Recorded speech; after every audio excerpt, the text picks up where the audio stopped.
to the Rice County Historical Society. This week in history, it was on June 10th of 1903 that the Chicago, Rock Island, Milwaukee came through the area and had its first passenger disembark from that train. But that's not actually really remarkable, because the very first passenger train actually came through town as early as 1866, a full almost 40 years prior to that time. What's remarkable is the work that happened between 1901 and 1903 to make that train delivery happen. I'm standing next to a map that was created of Faribault in 1889, and as you can see, of this town, you can see the Straight River comes up and is quite curvy, and then this is the Cannon River over here.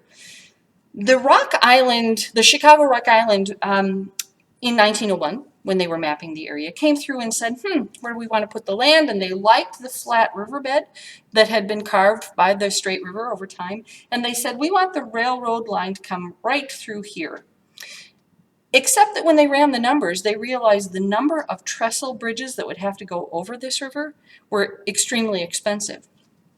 1901, prior to modern machinery, so no motorized vehicles, yet still the sense of industry and we can do anything, they looked and they said, I think it's cheaper for us to straighten the river. Amazingly, they did. From roughly block number 70, or Front Street, which is now Division Street, all the way up through 8th Street, they straightened the river. We have a modern map, well, modern 1930s map, and you can compare the difference.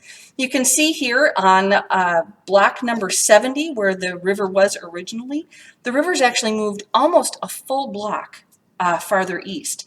And so block 70, block 54, on through up, they've straightened that out. And you can also see on that modern map where the railroad, in fact, is on through. It's amazing. Again, before machinery, thinking about them using horse-drawn road graders to dig this new trench, and of course, plenty of workers and shovels. That depot still is in existence, not as a passenger depot, but today it's used as the depot restaurant.